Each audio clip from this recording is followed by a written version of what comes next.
crisis, all of these we have to face together. Next year, the United Kingdom will leave the European Union.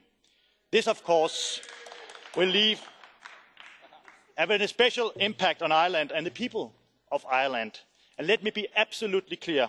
The European Parliament will stand firmly on upholding the Good Friday Agreement and securing peace, cooperation and prosperity throughout the Emerald Isle. It's very important. Solidarity, we also expect, of course, and I need to take the opportunity to take this debate from the Irish government, the same commitment to solidarity, fairness and cooperation on other issues.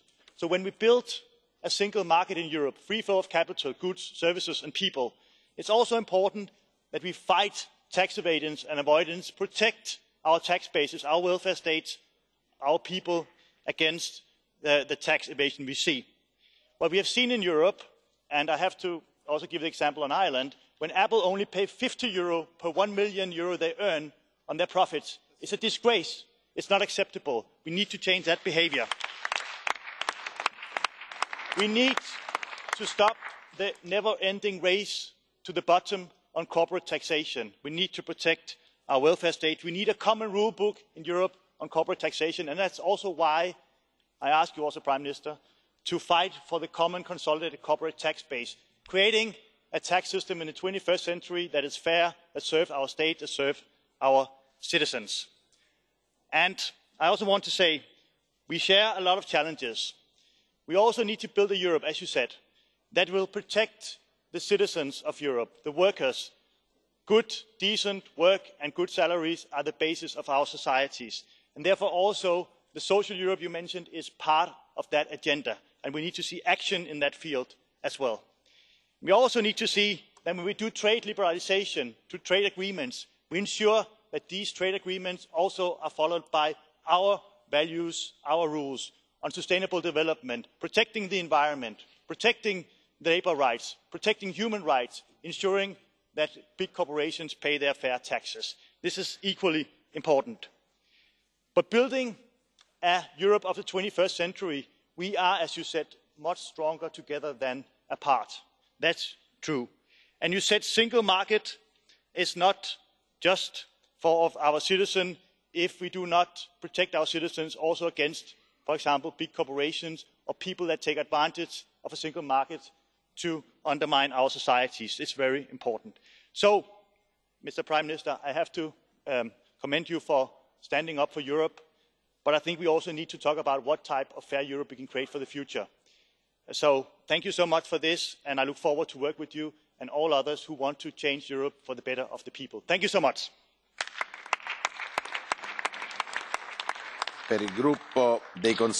On behalf of the European Conservatives and Reformist Group, Mr van Dalen has the floor.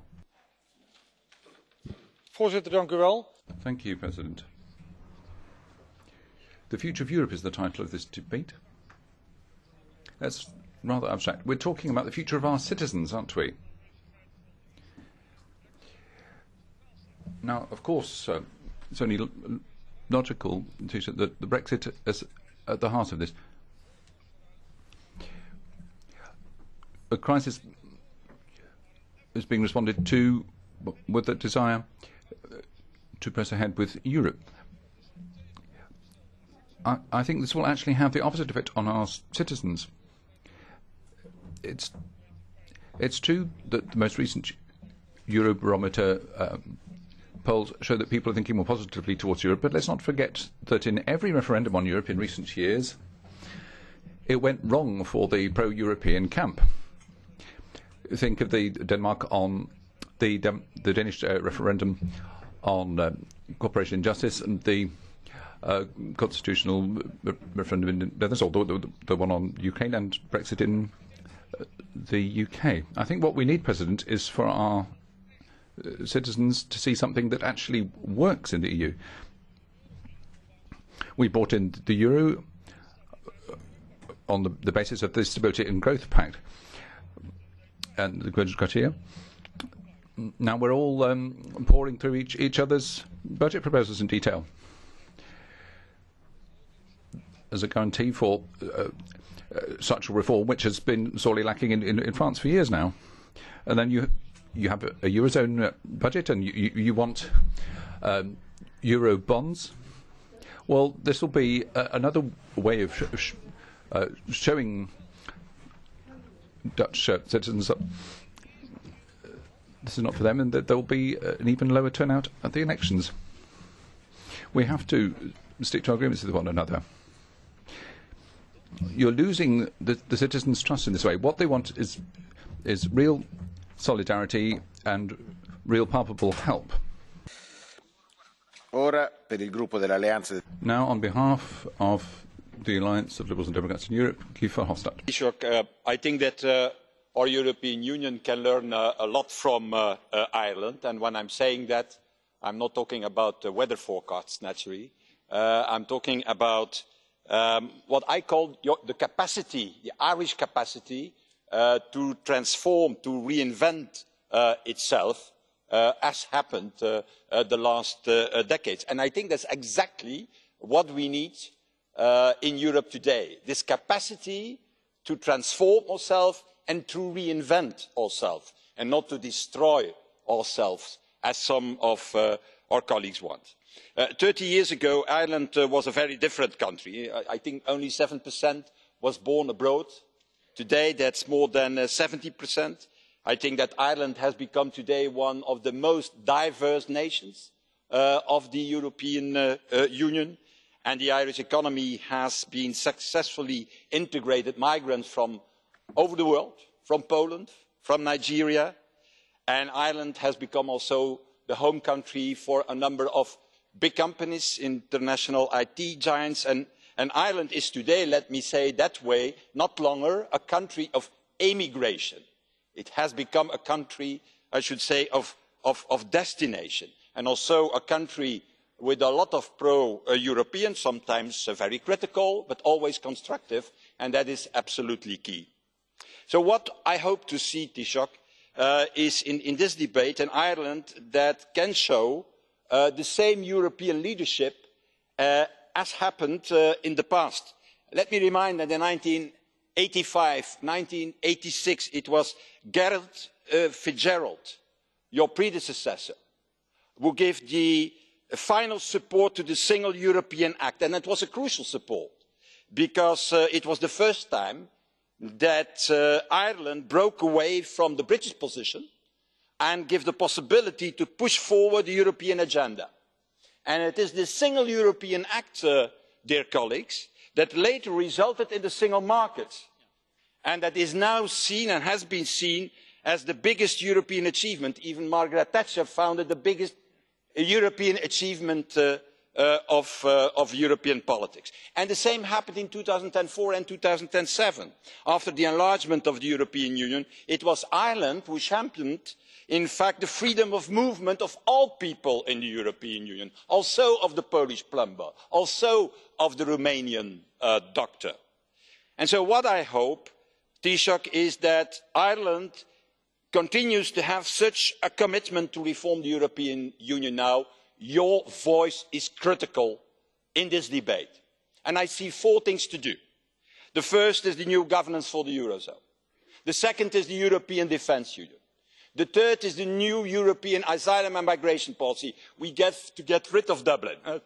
Not of the city of Joyce, naturally. Yeah? I mean the Dublin migration regulation, and we need to have something completely different where not Italy and Greece took all the burden. And we need, finally, I think also a deep democratic reform with a transnational democracy, and I thank you for your support for that important reform that I hope in the coming weeks we can achieve.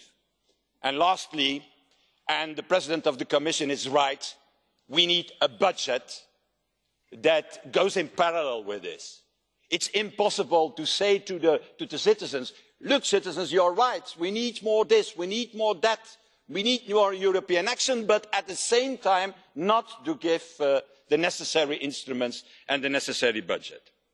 And finally, President, I think there is a new generation of politicians in Europe that is standing up. And you have to know one thing, that is the last thing what I'm going to say, and it's on Brexit. Whatever stance you will take, Taoiseach, Europe will always be behind you. We know what is at stake in this Brexit negotiation. We know how existential it is for you. Well, know that we will always be behind you. In these negotiations, we are all Irish. You have to know that.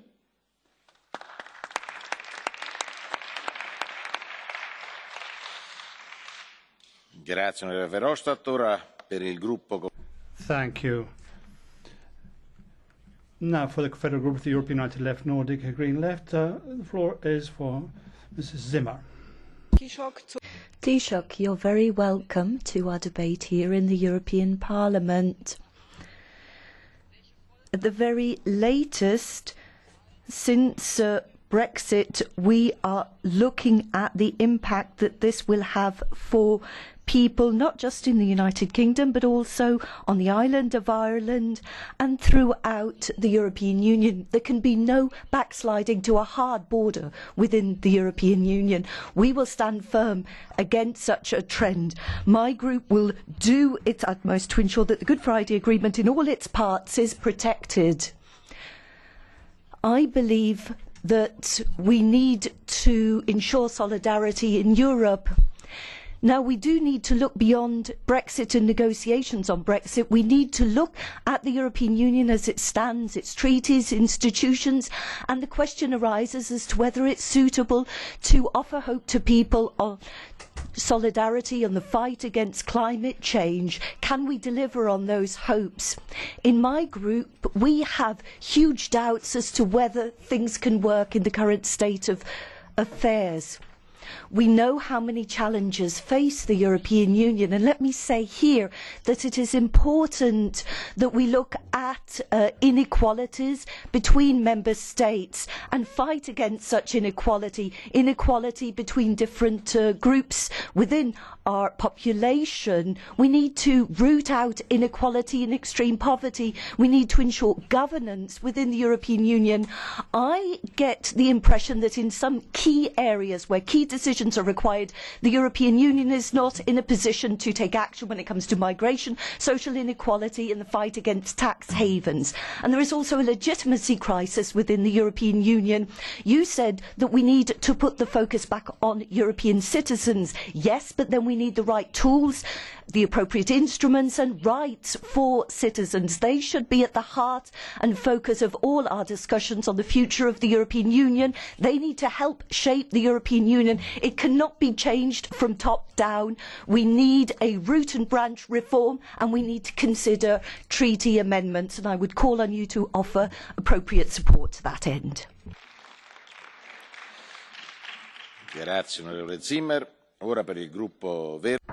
Thank you. I'll now give the floor to Mr. Lambert for the Green Group. It's a real pleasure to welcome you here. You've demonstrated again in your speech the depth of your country's and your own commitment to the European project. We all got familiar with your name at the occasion of the Brexit debate, and Ireland is obviously the member state that will be most affected by it, not just for economic reasons, but because this is about peace on the island. Let me just say this: we are at your side on this. Letting violence erupt again in Ireland would not just spell disaster for the concerned communities, but it would be an arrow through Europe's heart, because the European Union is and remains a peace project. Brexit is a challenge we could have avoided, but it should not detract us from those challenges that are existential to the future of Europe. And allow me, Taoiseach, to mention two of them that I find particularly relevant to Ireland. First, our societies will need to find ways to live within the biophysical constraints that nature sets us. There's simply no way around it. And Europe has a choice here: either to become leaders in the ecological transition of our societies, thereby becoming solution providers to the rest of the world, or to stick with the past, thereby becoming solution takers from the rest of the world. From a young entrepreneurial prime minister such as you, I would expect the first option. Yet, Taoiseach, your government has been sorely lacking ambition on tackling climate change. You said when you became Prime Minister that climate action would be your first priority, yet it doesn't really show. This year, Ireland was ranked as Europe's worst performer in tackling climate change. It's one of only 2 countries in the EU that will miss its 2020 emission reduction targets. And now your government seeks special deals and exemptions from quite modest 2030 targets.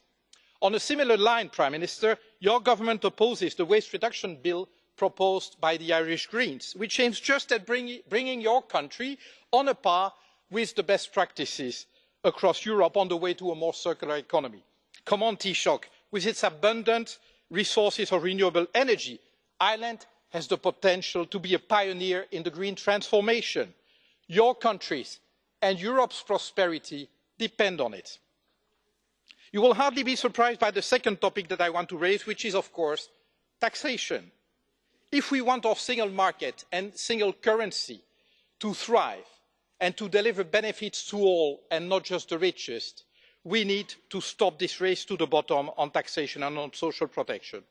And you know that Ireland often comes to the fore as a tax haven for corporates. Of course, you would argue, and I would agree with you, that several member states offer real taxation rates to multinationals that are way lower than the Irish nominal 12.5%. And you would say that Ireland should be allowed to find ways to make up for a geographical disadvantage. I agree with all of this. But surely the alternative cannot be between a one-size-fits-all taxation system that would work for the central, big and core European countries to the detriment of everyone else, and a no-holds-barred tax competition that we have right now. And instead of playing the holdout, instead of fighting European Commission decisions in court, I would expect Ireland to be at the core of efforts to better cooperate on tax matters in order to give tax justice a chance in Europe. It is not just our excessive ecological footprint, but also ballooning inequalities that threaten the very existence of all civilized societies. Taoiseach, the European project is about establishing a lasting peace on our continent through shared prosperity on the one hand, and on the other through anchoring our societies in the values of freedom, democracy and human rights. And I'm very glad that your government wants to ensure the right of women to control their own bodies. I hope that the upcoming referendum will allow your country to make progress in that direction at a time where we see progress in the other direction in too many parts of Europe. Taoiseach, if you can deploy the same leadership on the ecological transition and on tax justice that the one that you deploy here, you will have done a lot for the European Union. I'm sure you can do it. Thank you. A nome del Gruppo Europa della Libertà. From the EFDD Group, Mr. Farage. Thank you. Well, Mr. Varadkar, you are very popular here. A standing ovation from left and centre and right. Mr. Juncker looking joyous. In fact, this European project could have no greater, stronger devotee for a militarised, expansionist United States of Europe. You, of course, worked here as a young man. You're a devotee. In fact, we should call you, I think, a European Unionist, whatever the cost to Ireland may be. Normally, of course, small countries count for nothing here. It's run by the big boys, but right at the minute, you're important and you're useful because you've helped with the obstructionism and the delay of Brexit. Firstly, on the Good Friday Agreement, where, as you know, the European Union had little or nothing to do with it. They were written in at a later stage, but of course, as everyone knows, nothing binds either side to continued membership of the Union, and you know the UK government intends to fully uphold it. The border issue has been put up as a problem, but I think your predecessor, Bertie Ahern, has said, look, in practical terms, we don't face a problem. There's been a common travel area between us, of course, for decades. But it is on trade where that border could, in some ways, be challenged. And of course, when you think that nearly 50% of exports from Irish-owned companies go to the United Kingdom, and agriculture in some sectors it's as high as 90%, you potentially have quite a lot to lose. And yet, despite the fact that no one should be fighting harder for a genuine rounded trade deal than you, that doesn't appear to be the case. In fact, I'd even go further and say that if there was no trade deal between the European Union and the United Kingdom, an exception should be made for Ireland because of political sensitivity, and it's something that the World Trade Organization, I have no doubt, would back up. And yet it seems to me that you're prepared to put your devotion to the European project above the interest of Irish farmers and other companies too. And I wonder why. Well, let's cast our minds back a short distance. The rejection of the Lisbon Treaty by the Irish, a second referendum forced on their people, conducted on the most unfair, undemocratic lines that I have ever seen. You are part, of course, of a big attempt, here and elsewhere, to frustrate and to attempt to overturn Brexit. You don't want Britain to leave because you know if they do, others will leave too. And I would just say this to you. I don't want a second referendum on Brexit, absolutely not. But I fear that you are all working together with Tony Blair and Nick Clegg to make sure we get the worst possible deal. I say that because I've seen it all before. The difference is, if you force the Brits to do it again, there'll be a different outcome. Yeah. Well said. Thank you. For the Europe of Nations and Freedom Group, Mr. de Graaf. President, let me give you a scenario that's not in the white book of Mr. Juncker. When the EU continues on its present course, the future of Europe will be Islamic. That is the objective of the Islamic world, and that is the objective of the EU elite. It is the aim of the open border policy, and it's the aim of this criminal mass immigration. Of course, there are casualties of abuse, murder and rape.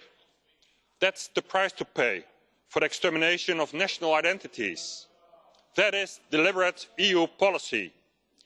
There's only one obstacle on the road to the European caliphate, and that are the patriotic citizens who vote for patriotic parties. The EU has declared these parties their enemies, their biggest threat. In the EU, the rule of law doesn't apply to patriots. They are homo sacer. The future of Europe is the caliphate unless the citizens rise and defend their culture and identity.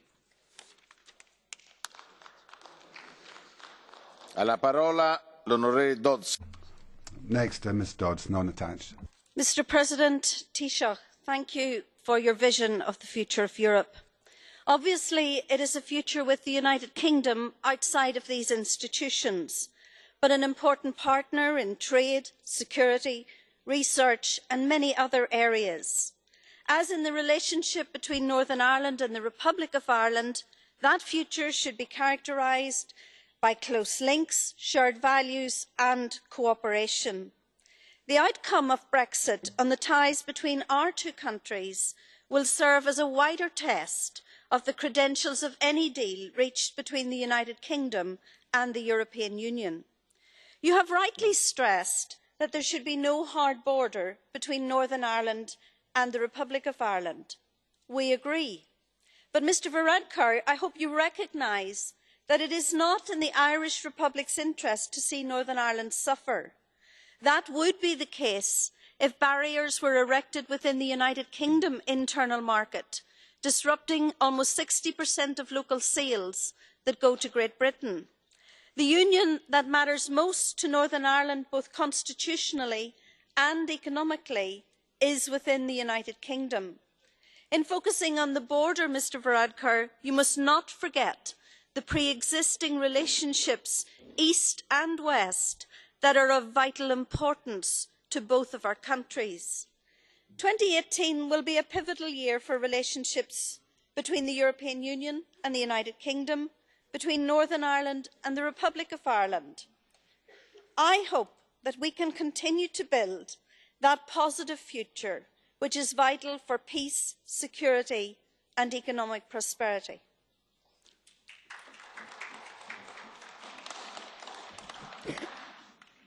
Taoiseach, you have the floor for the first answers.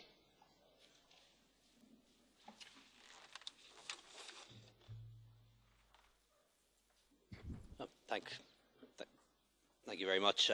I've written down a few notes. I mightn't be able to answer everyone, but I'll do my best to touch on as many topics as I can.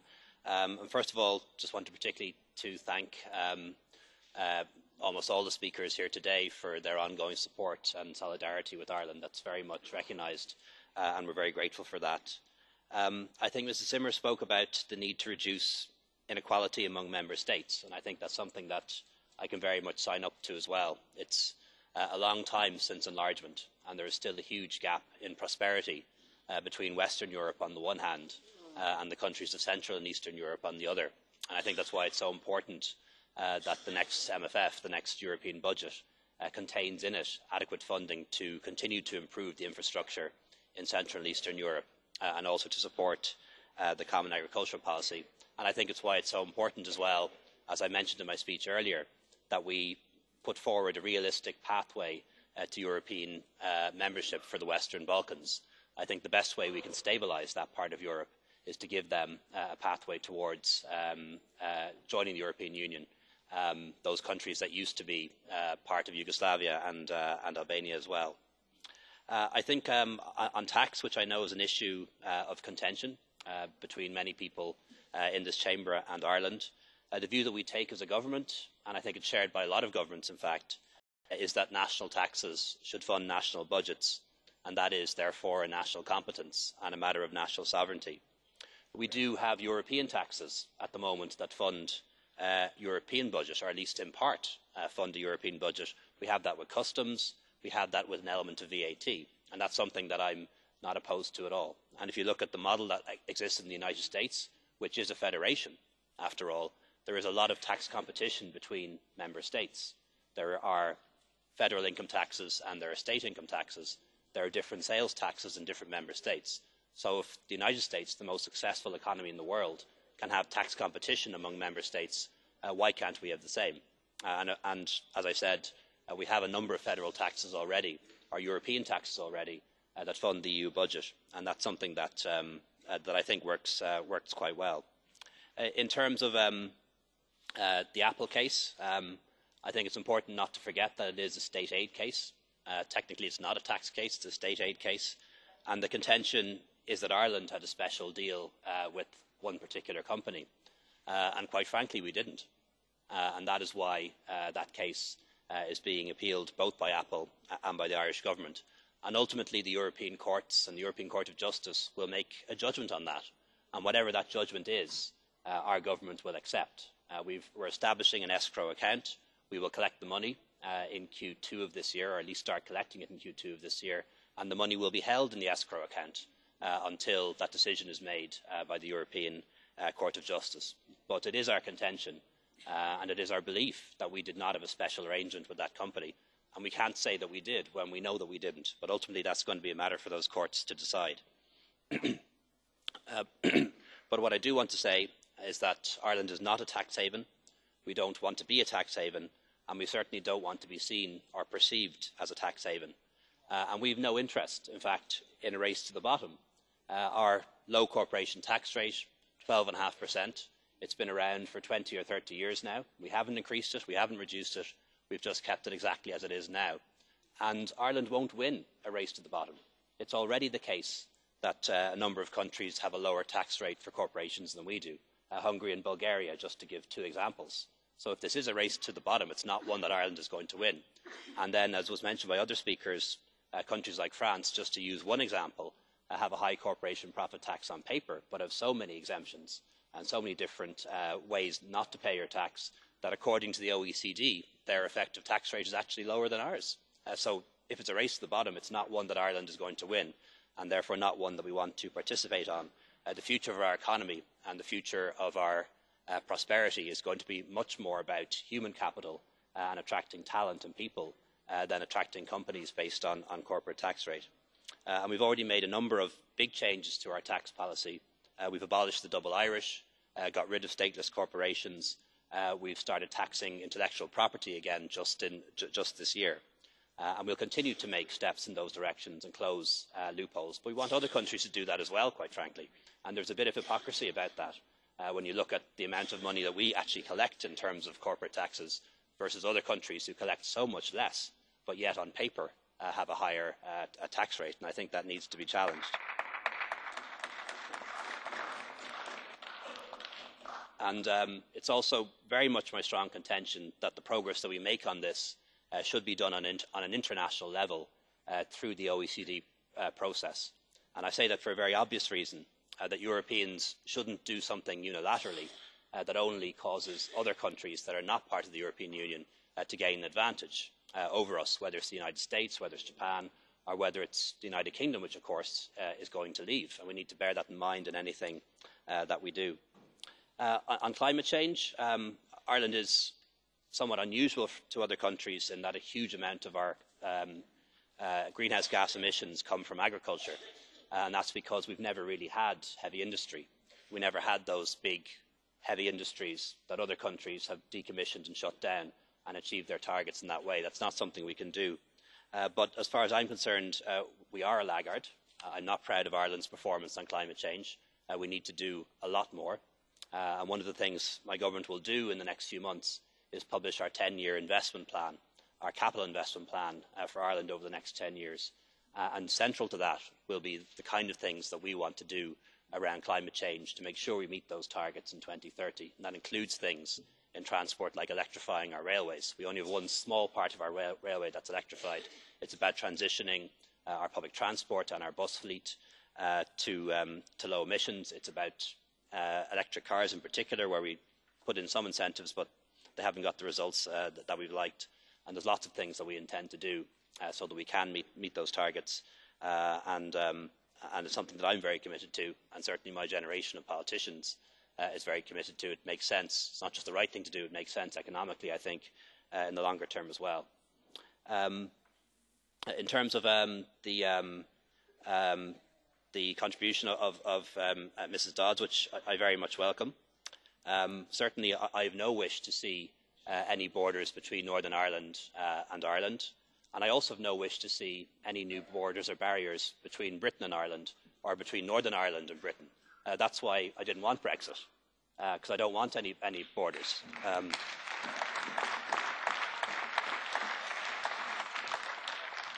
And certainly we'll do everything we can to avoid any of that taking place. And I know what you said, and I understand what you said, that the union that is most important for you is the United Kingdom, and the single market that is most important to you is the single market of the United Kingdom. And 70% of trade between Northern Ireland is with the rest of the United Kingdom. I acknowledge that. But it shouldn't be a choice between the 70% and the 30%. Why not take the 100%? And it is possible to have special arrangements for Northern Ireland, if needs be, that allows Northern Ireland to have that because of its unique situation. And I think that's something that I will work for, and something that I hope that politicians from all sides of Northern Ireland will be open to. If 100% is possible, take that, not 70 instead of 30. And I hope it's possible for us to have that discussion a little bit more in the future. Just in relation to Mr Farage's contribution, I just as a matter of information, I've never worked here, by the way. I've worked in Ireland and the United States. I've never worked in Europe or for a European institution. But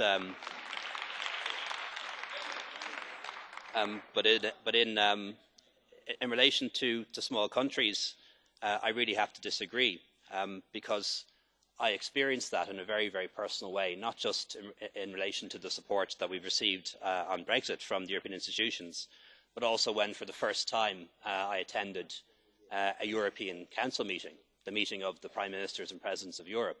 And it's a really interesting and humbling experience to get to do that. And I know some of you who've been Prime Ministers will have had that experience, because Council of Ministers is very different. You go into this massive room, you sit there, the ambassador sits beside you, you have 6 officials behind you, and it's a very different experience when you go into the Council of Ministers. And I went into the Council of Ministers for the first time last year. I sat around the table, there were no officials there, the only people there were the President of the Council, the President of the Commission, and the heads of government of 26, 27 or 28 member states. And I come from a country that is only 4.5 million people. We're a small country. There are many provinces, even cities in other European countries that have more people than mine and have a bigger economy of mine. And I was sitting around the table as an equal with the President of France, the Chancellor of Germany, the Prime Minister of Spain, the Prime Minister of Italy, these really big countries. And that isn't the way Europe used to work. Before the European Union, the big countries would get together, they decide what is right for Europe, and they tell the rest of us.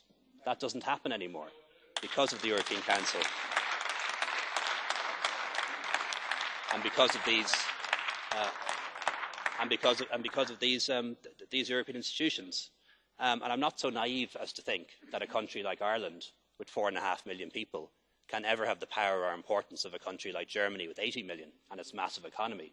But what the European Union allows us to do is it allows small countries to have a seat at the table when decisions are made, as opposed to having no say at all. And that's why I believe small countries are so much better off to be in this union.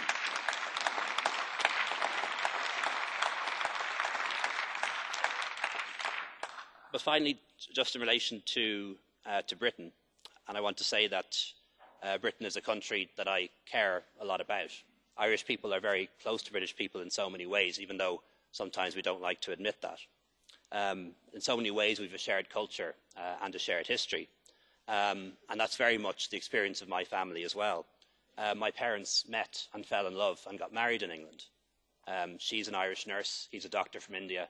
They both went to Britain to build a new life, and that's where they met, that's where they married, that's where they fell in love. That's where my sister was born, and she still lives there in London with my niece and nephew, who are English kids.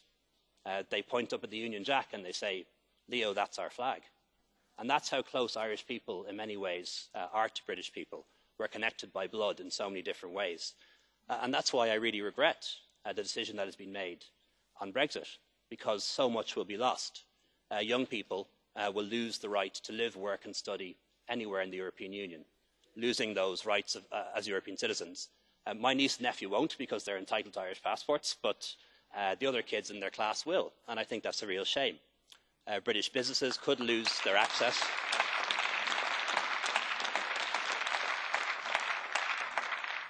British businesses could lose their access to the biggest market in the world. Farmers, food producers, even the beer makers that you and I are so fond of, could lose the subsidies that they currently benefit from, which are not guaranteed beyond this Parliament. And also, I'm conscious as well of British veterans, very brave people who fought on the beaches of France, not just for Britain, but also for European democracy and for European values. And people like that are always in my mind.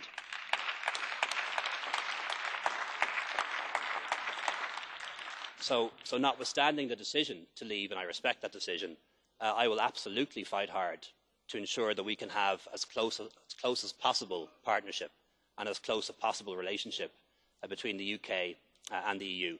It's in Ireland's interests, I think it's in the interests of British people, and it's in the interests of the European Union as well. I think we should conclude a new partnership and a new agreement with the UK.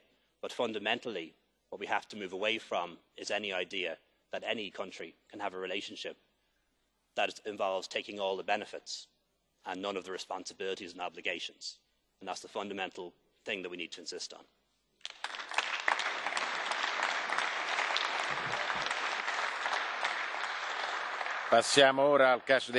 We now move to Catch the Eye. I would ask all members to respect the 1 minute speaking time which you have, in the knowledge that there is voting at noon, 12:30.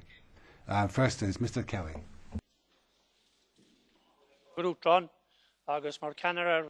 Thank you very much, and as head of Fine Gael in the Parliament, I would like to welcome our Taoiseach Leo Varadkar here today, and I would like to congratulate him for the wonderful speech that he made, and also the other leaders for giving us this opportunity to get together and have this discussion here today on the future of Europe. That's dealt with, so there's no need to repeat it, even though we have a vote shortly on the renewable energy file, which I'm honoured to be a rapporteur for. My question to him is very simple. He spoke about Ireland being one of the most prosperous countries in Europe right now, but unfortunately we have a history of going from boom to bust and bust to boom. What can he do as a result of the prosperity we now enjoy, due to good leadership by him and his predecessor, and the cooperation with the European Union, to ensure we don't go into a bust situation again, and particularly avoid auction politics at general elections, which has often been the root cause of this? Thank you, Mr. President, and thank you again, Mr. Taoiseach, and we're proud of you. Ms. Childers. Thank you, Chair. Taoiseach, I must start by thanking you for your continued efforts and commitment to preserve the peace process and to prevent the formation of barriers within the island of Ireland on foot of the UK's decision to withdraw from the Union.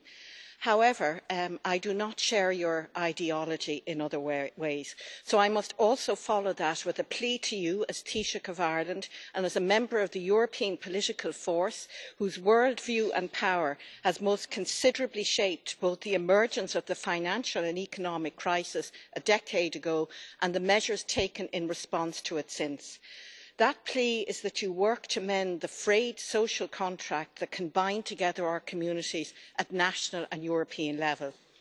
Just as the conflict in the north of Ireland hid inequality and deprivation of basic rights under a cloak of ethno-religious hatred, so today the march of disillusioned citizens draws much energy from the losers of globalisation and the losers of our response to a crisis of globalisation.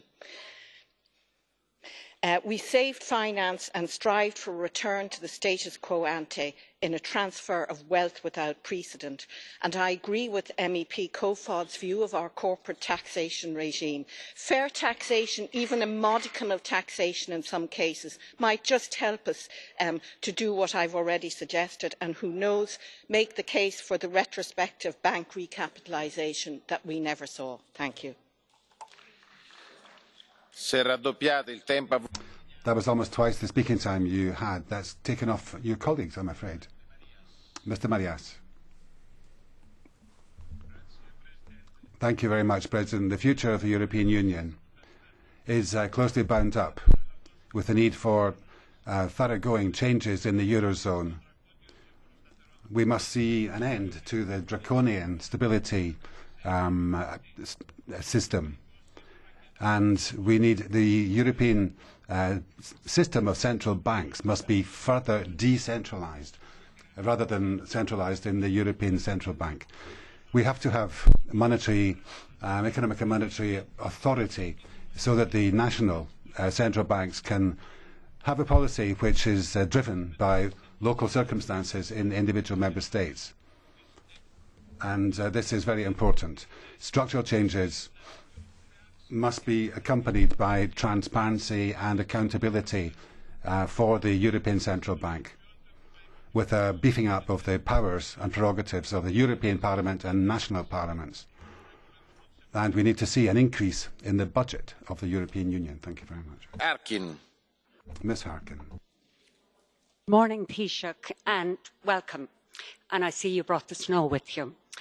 Three things. This morning you spoke of direct democracy. You said it was one of our 4 challenges. You supported an EU-wide list and the Spritzen candidate. But Taoiseach, that's representative democracy, not direct democracy. Direct democracy is something like the Citizens' Initiative, where 1 million citizens from 7 member states call on the EU to act. So will you support real direct democracy? Secondly, you spoke of Ireland's commitment to PESCO. You said that we won't be part of a single European defence budget, but do you envisage that the commitment we have made will mean increased defence and security spending in Ireland? Finally, tax justice. You said twice this morning the EU cannot act unilaterally, but the EU often acts unilaterally in trying to shape global policy. So do you see Ireland as having any role in shaping this policy where all citizens and multinationals pay their fair share of tax? Honourable Anderson. Ms. Anderson. Anderson. Bolsha Taoiseach, today's uncertain present will shape the future of the EU. Brexit threatens to rip our island apart, dilute rights and freedoms we all enjoy, and stunt the economic and social development of our island. It threatens to harden the border, reinforce partition and undermine the Good Friday Agreement. So therefore I welcome your comments today about a special arrangement for the North being possible. Sinn Féin MEPs Leonie Rita, Lynn Boylan, Matt Carthy and I also welcome your comments that the people of the North will never again be left behind by the Irish Government. You must hold firm to this Taoiseach. You must also commit to a Europe that serves people, not multinationals. The civil workers, European, environmental, linguistic and human rights of all citizens needs to be protected and indeed enhanced. They won't be achieved by a non-compassionate, faceless Europe. It won't be achieved in a Europe where the gap between the rich and the poor grows, or in a Europe of homelessness and housing waiting list, and it certainly won't be achieved in PESCO and in any manifestation of an aggressive militaristic Europe. Go míle maith agaibh. Thank you. Onorevole Solé. Mr. Solé. Thank you, President. Taoiseach, as we discuss with you the future of Europe, a future which I firmly believe must be based on more and stronger political integration in a number of areas, the Catalan Parliament is meeting for the first time again with a majority of members in favour of the Catalan Republic. But 8 members of this newly elected parliament cannot be there right now sitting in the Catalan chamber because they are whether in jail or in exile.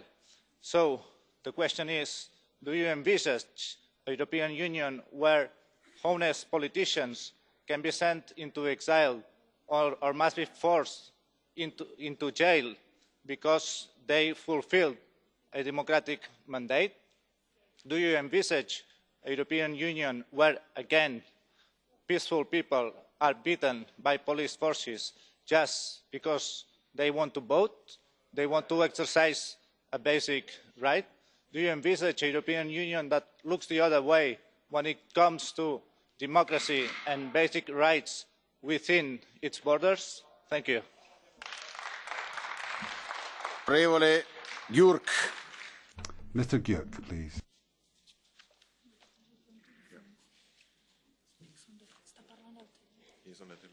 Honorable Gyurk. Honorable Rangel.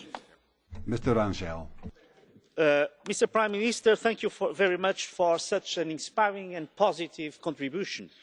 As far as I have understood, you consider and even appreciate the creation of a transnational list and a single European constituency.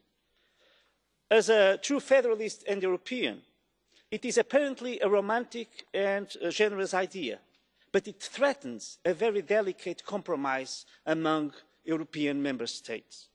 Let me put you 3 short questions, only to stimulate your reflection on this issue. Are you aware that the United States, Switzerland and Germany, that are true and historic federations, they don't have a single national constituency? Are we more papists than the Pope? They are true successful histories of integration. Are you aware that this will reinforce the weight of the big states?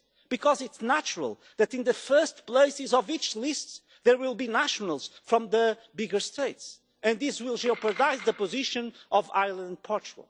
You should reflect on this. Thank you very much.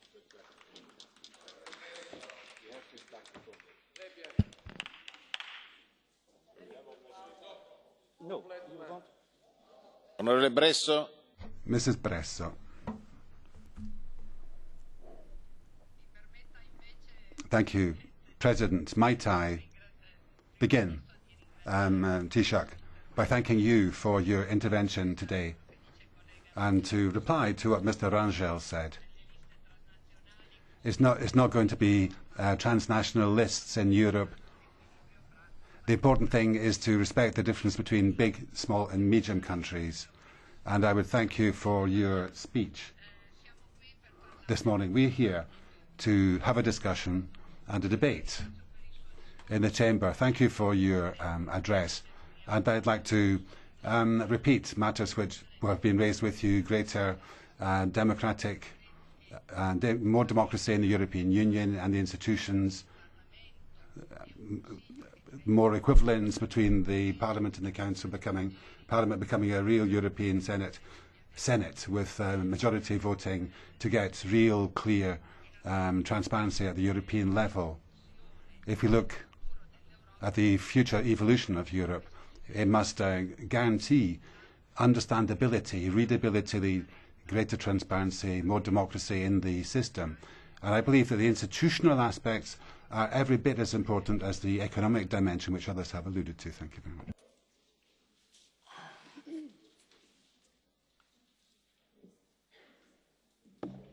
You have the floor.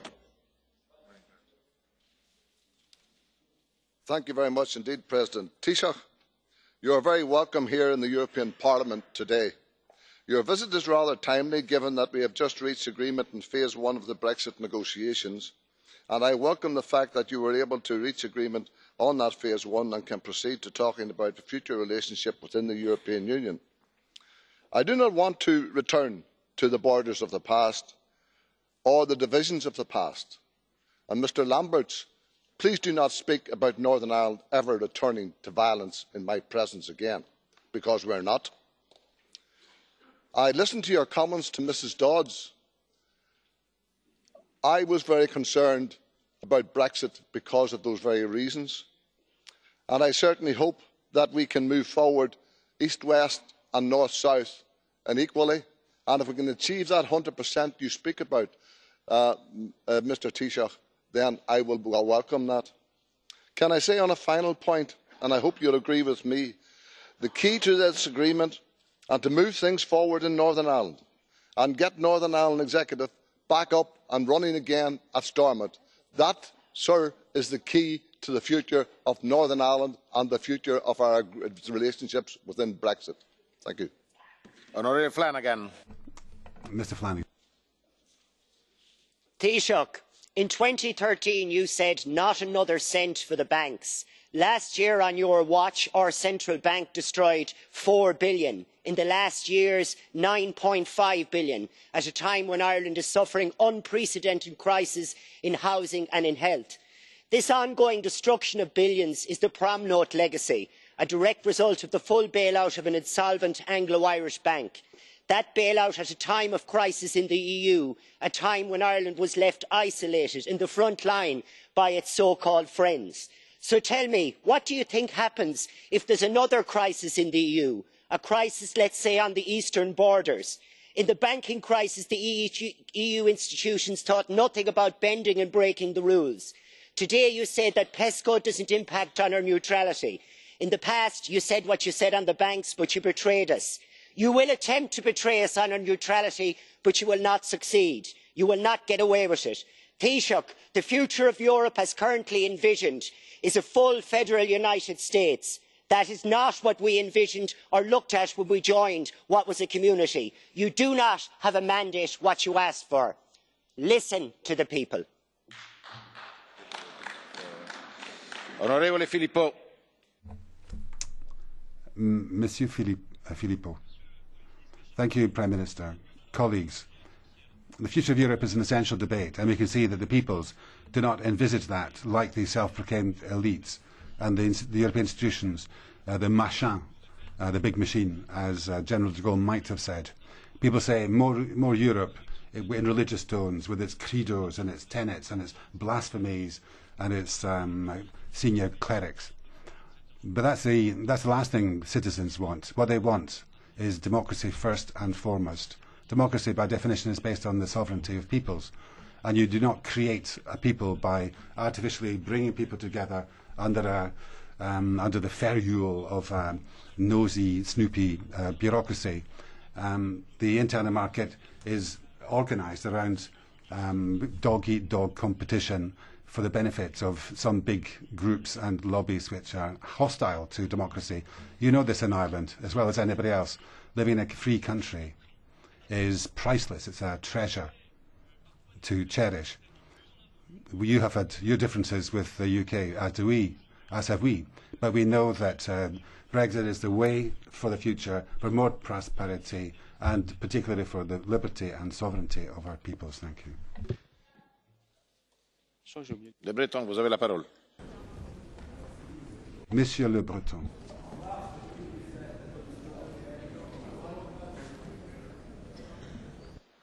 Okay. Merci, Monsieur le Président. En mars. Thank you, President. In March 2017, the European Commission published a white paper on the future of Europe, and there are a number of scenarios there, from just a single market through to an omnipotent broad market. It looks simple, but it isn't. Does Europe wish to go on integrating on an obligatory basis? And setting up a working party on subsidiarity that Mr. Juncker just referred to is just a subterfuge, really. Brexit should have encouraged the Union to ask itself searching questions. There are peoples in the European Union who no longer want to know about an authoritarian, arrogant and pro-immigration EU. If we want to retain an intelligent way of cooperating in Europe, we need to rethink about and reinvent the EU. We need to bring back sovereignty and replace the EU by a union of European nations. Ms. McGuinness. Thank you, President, and welcome, Taoiseach, to the Parliament. There are many voices and views, as you've already heard. I'm responsible for dialogue with national parliaments, and I think it's something we need to do better. What are your thoughts about how the European Parliament and national parliaments operate, and would you have any guidance or advice for us? I have to say, you've set a high standard for those who come after you, and that's excellent, not just because you're Irish, but because it's an important debate. You were disarmingly honest in relation to climate and the actions in Ireland, and we hope and we want to make progress, but equally frank about where taxation needs to be dealt with, and that is at the OECD level. I think, Mr. President, you also are to be congratulated for this initiative. It's a good start to our work here in January that we have the opportunity to have an open and frank debate with the leader of my country, Taoiseach Leo Varadkar, and that process will continue. So let's make it beneficial. Honourable Dance. Mr. Dance. Honourable Dance. Seb Dance. Thank you, Taoiseach, for your speech. I too, like your nephew and niece, was born European, and you very kindly mentioned the city, the one world city that will be leaving the European Union. Of course, there are people up and down the breadth of the United Kingdom who are fighting Brexit, who are campaigning in towns and cities across the country, so don't count us out yet. As Farage has said, this issue is not settled. And how dare Mr Farage say that the European Union had nothing to do with the peace process? I worked in the Northern Ireland office under the last government. I sat in the meetings with the victims, the families of the victims of the Omagh bombing, and what I witnessed was their incredible dignity, that they did not have anger, they did not have hatred, just a sense that no one should ever go through this again. And it was not the common travel area that got rid of the checks on the border, it was the creation of the single market, it was the creation of free movement, it was the values espoused in this place and put into action that removed those barriers. We should never forget that. And a warning, there are people who just want Brexit at any cost. They will try and undo what was agreed in phase one. Let's not let them do it. Honourable McAllister. Mr. McAllister. McAllister. McAllister, please.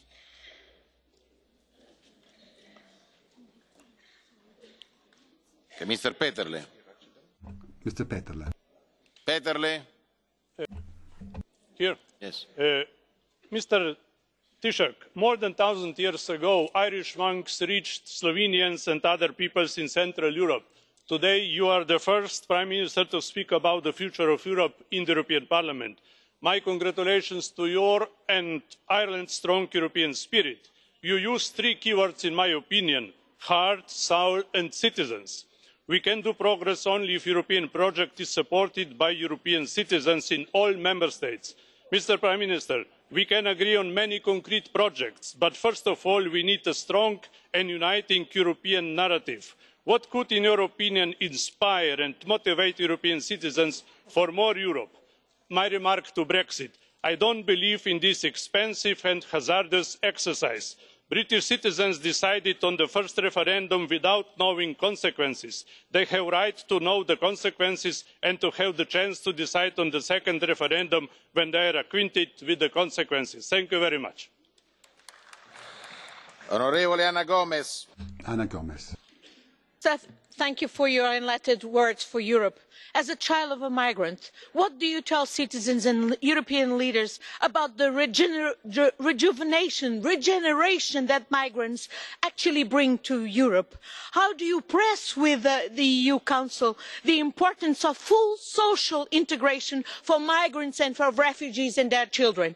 On taxation, you said that you want a single market that serves citizens and not just corporations, and you said that you want corporations that they should pay their fair share of taxes and that countries should not be played off against each other. So are you in favour of a common corporate consolidated tax base in the EU so that the race to the bottom does not continue? Will you push at the Council as well for a financial transaction tax so that capitals are not escaping taxes while citizens and SMEs are overburdened, and so that indeed we will have a level playing field in the single market and that we ensure that our own resources for the EU and from member states will indeed increase? L'ultimo speaker è l'onorevole De Lange. Last speaker, Drangan. Very much, Mr. President, and I apologise, colleagues, for the state of my voice. Maybe a good Irish whiskey would help. At the end of this debate, I would like to thank the Prime Minister for honouring the past but looking towards the future. I think this is exactly what Europe needs right now. And sometimes the current situation in Europe reminds me of that famous poem, The Second Coming, by the great Irish poet Yeats, in which he describes a falcon moving further and further away from the falconer until he can no longer hear him. And then comes the famous line by Yeats, "Things fall apart, the centre cannot hold." And these centrifugal forces are of course also at play in the EU, culminating in Brexit, which will impact your country, I'm aware of that, which will impact my country, the Netherlands, and we should limit that impact as far as we can. But this, and I'm glad it wasn't a debate about Brexit, it was a debate about the future. It was a debate about making the centre hold on those issues where we stand no chance to defend our values and our interests alone. And by only acting alone, you've said it, by only flying a national flag, we will in the end all be small member states. Thank you for your outstretched hands. We in the European Parliament will gladly take it. Thank you very much.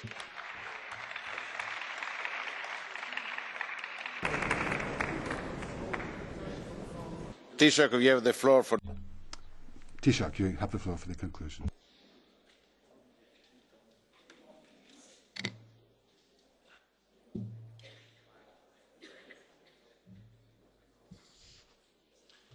Thank you again for your interesting questions and your contributions. I was asked how we can avoid boom and bust again. I think it's really two things. First of all, ensuring that we don't have credit bubbles again in Europe, and the European Central Bank is best placed to do that.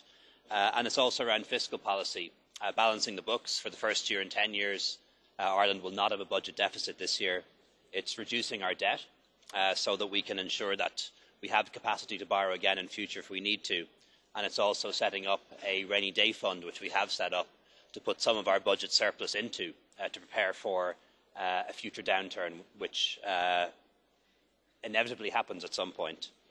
MEP Childers asked about the social contract and social Europe, and I think the best thing we can do to put fire back into the engine of social Europe is to build on what was agreed in Gothenburg. I think we actually agreed a really good political statement in Gothenburg, and I'd like to see us turn that into reality by using that protocol, that proclamation, to guide European legislation in those areas in the years to come.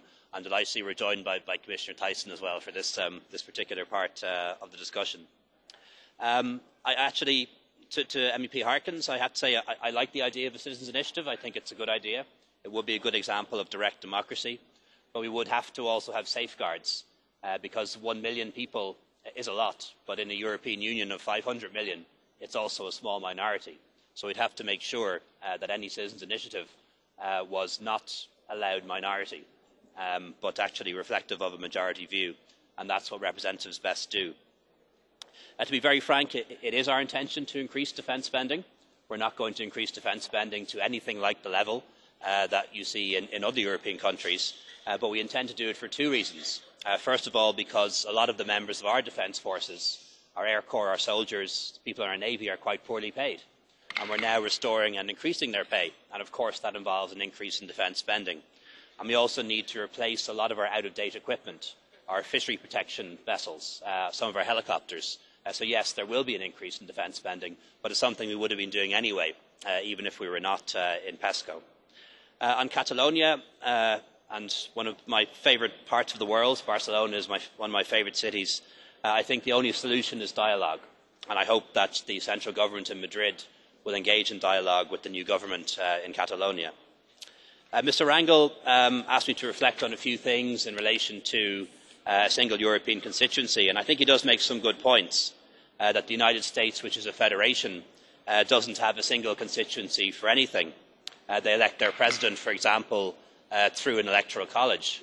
But perhaps they should have a single constituency, because on 2 occasions out of 4 now, the candidate who got the second amount of votes won the presidency. But that, of course, is a matter for them. And I'm not entirely sure that transnational lists would necessarily benefit big countries, because I see what's here in front of me, the heads of groups, and I see a number of the people who are heads of their groups are actually from small and medium-sized countries. So why would it not be the case that might also happen on a list? But I think we have an opportunity now. The UK is leaving. There are seats that are free, so it's possible to have a transnational constituency without any individual member state losing any positions. And it gives people 2 votes, 1 vote for their MEP who represents them and their region, and a second vote for a European party, challenging people to think about those ideas. And it is a big challenge, and I imagine a lot of people would cast a blank vote the first time round, but in time I think people would get used to the idea. To MEP Jim Nicholson, I just really want to thank you very much for your constructive comments, and I concur totally with what you said about the new relationship and also the need to get the Executive and Assembly up and running. And the Taoiseach and the Secretary of State have already met on this, and I'll be in touch with the Prime Minister on it as well, and we really want to drive that forward. Finally, Mr Peterle asked about how we can inspire Europeans, and I think perhaps one of the ways we can do that is something I touched on in my speech, which is really to take action in relation to Africa, to make it part of Europe's mission to improve Africa, to stabilise it, to make it prosperous in the way that much of Asia has become prosperous.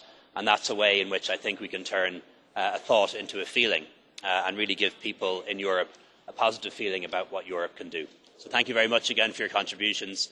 It's been a real pleasure and a real honour to have the opportunity here to speak to the Parliament and to answer some of your questions. Thank you again.